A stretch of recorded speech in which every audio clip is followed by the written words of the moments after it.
मैया की जय। परमादरणीय भगवान श्री कृष्ण, उनके मित्र वीर अर्जुन, वाणी की देवी माँ सरस्वती और वेद व्यास जी को सर्वप्रथम प्रणाम करते हैं।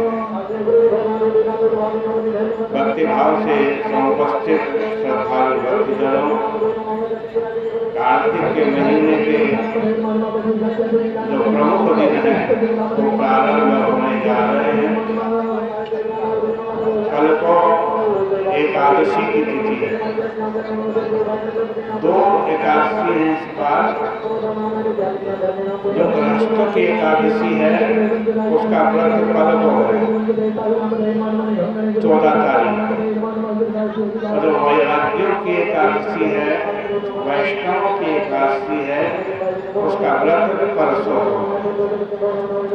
और आज बड़ी पावन चर्चा आपके सामने कहने जा रहे हैं।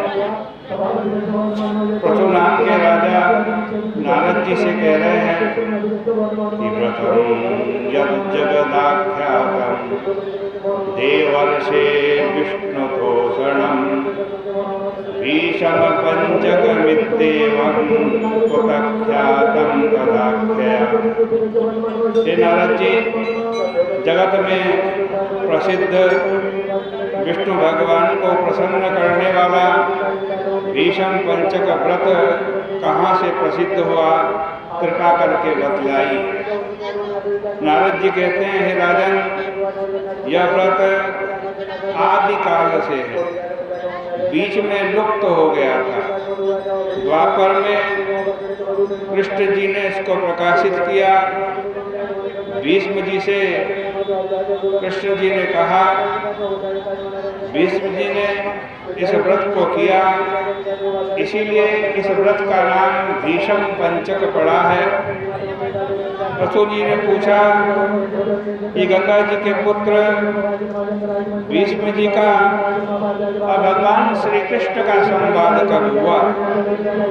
नारद जी कहते हैं, कुंती के पुत्रों से कहे गए, श्री कृष्ण भगवान एक समय जब दूत बन करके कौरवों के पास गए तो भगवान ने दुर्योधन से कहा कि पांडवों को 5 गांव दे दो, पूरा भारतवर्ष तुम्हारा। लेकिन दुर्योधन ने कहा, सूच्याग्रम न दास्यामि बिना युद्धे न केशव। हे केशव, सुई की नोक की बराबर की भूमि बिना युद्ध के मैं नहीं दूंगा। भगवान तो संधि का प्रस्ताव लेकर के गए थे, दुर्योधन नहीं माना। भगवान से दुर्योधन ने दोपहर के समय कहा, प्रभु आपको बड़ी भूख लगी होगी। भगवान ने कहा, देखो भाई, मैं 2 ही परिस्थिति में भोजन करता हूँ, या तो बड़ी तेज भूख लगी हो या फिर खिलाने वाले के मन में बहुत प्रेम हो। ना तो मुझे भूख है और न ही तुम्हारे अंदर प्रेम है। भगवान विदुर के घर गए। विदुर जी ने परम आनंद से श्री कृष्ण भगवान का सत्कार किया। कृष्ण जी महाराज देखो किससे प्रसन्न होते हैं। भगवान स्वयं कह रहे हैं कि मन्ने न जाते न च पाण्डतित्वं न वा धनत्वं न च शूरतां च सर्वे गुणास्तस्य न दोषकारणं प्रेम्यकारुण्यनिधि प्रतुष्यते। भगवान कहते हैं कि मैं ऊंची जाति से प्रसन्न नहीं होता, बहुत कोई बड़ा पंडित हो उससे प्रसन्न नहीं होता, बहुत कोई धनवान हो उससे प्रसन्न नहीं होता, बहुत कोई शूरवीर हो उससे भी प्रसन्न नहीं होता। मैं तो केवल भक्ति से प्रसन्न होता हूँ, प्रेम से प्रसन्न होता हूँ। भीष्म जी श्री कृष्ण का आगमन सुन करके दर्शन करने के लिए विदुर जी के घर पहुंचे। भीष्म जी को आया हुआ देखकर भगवान श्री कृष्ण ने उठ करके भीष्म जी को प्रणाम किया। देखो, ईश्वर होते हुए भी अपने कुल वृद्ध, अपने वृद्ध को, भीष्म पितामह को भगवान उठ करके प्रणाम करते हैं। भीष्म जी ने उनको अपने हृदय से लगाया, कुशल मंगल पूछा। फिर भीष्म जी बोले, हे प्रभु, एक बात मेरे को आपसे पूछनी है, बड़ी विचित्र है। यद प्रोविलास चलदुल्लसति त्रिधेयम् सर्गं सृजत्यवति हन्ति अगाध माया ब्रह्मादयो यमिह वेदितुमीश्वरान् सोऽयं प्रथातनयतोद विधिं करोति।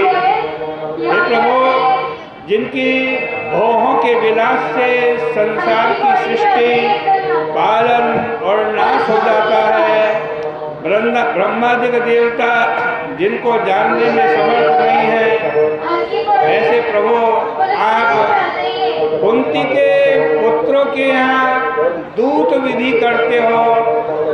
आज उनके यहाँ दूत का काम करते हो, दूत बन करके आए हो। महाराज, कभी आप कुंती के पुत्रों के आज रथ के सारथी बन जाते हो, कभी उनके यज्ञ में पत्थर उठाने का काम करते हो, कभी आप भगवान आज नाना प्रकार के राक्षसों से आज इन कुंती पुत्रों की रक्षा करते हो।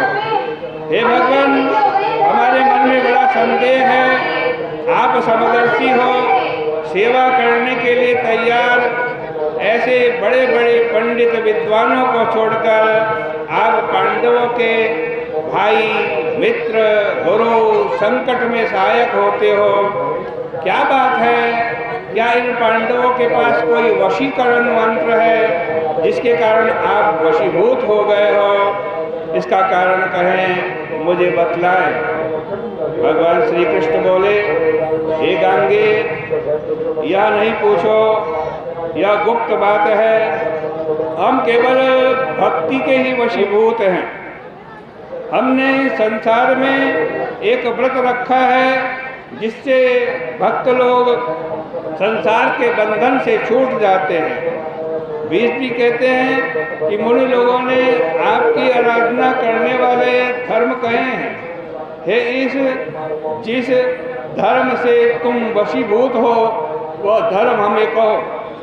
नारद जी कहते हैं कि भीष्म द्वारा पूछे जाने पर संसार के दुख जानने वाले भगवान श्री कृष्ण बोले, हे भीष्म जी, पूर्व कल्प में उज्जैनी में 5 ब्राह्मण के पुत्र कवि, शुचि, दृढ़, कांत और हंस नाम के थे। किन्नरों के समान स्वर से गान करने वाले उन्होंने राजाओं की सभाओं में और देशांतर में बहुत गान विद्या से धन पाया, सुख पाया। वेद विद्या में प्रवीण, रूपवान, युवावस्था को प्राप्त, गंधर्व विद्या में प्रवीण 5 बड़े मनोहर थे। उन्होंने अनेक राजसभाओं में गान करते, घूमते, अनेक प्रकार के चरित्र देखते, बहुत द्रव्य, वस्त्र और आभूषण पाए। आडंबर युक्त वो खर्च करते थे, तत्वों को नहीं जानते थे। एक समय मथुरा में सुवीर नाम के एक राजा जब राज्य करते थे, उन्होंने सुना कि ये राजा संगीत कला में बड़े कुशल हैं। सुनकर के उनकी सभा देखने की इच्छा हुई। संसार का दुर्भाग्य है कि यमुना का जल लोग पान नहीं करते। कंस को मारने वाले भगवान श्री कृष्ण ने जहाँ क्रीड़ा की है, जैसे पारस मणि के स्पर्श से लोहा स्वर्ण में बदल जाता है, उसी प्रकार यमुना जी के स्पर्श करने से पाप पुण्य में बदल जाता है। 5 ब्राह्मण यमुना में स्नान करते हैं, उपवास किया, 4 दिन रहे। फिर एक मनुष्य से राजा के चरित्र के बारे में पूछा। वह मनुष्य विचार करके बोला, राजा की एक कादम्बरी नाम की भोग पत्नी है, संगीत विद्या में कुशल है, राग तथा कंठ में किन्नरी के समान है। उसकी स्त्री राजा के सामने जब नृत्य करती है तब उस समय उस जगह कोई नहीं जाता। आज कहते हैं ऐसा सुन करके विचार करके राजा को देखने के वास्ते जहाँ बाजा तथा नृत्य ताल शब्द हो रहा था वहाँ गए।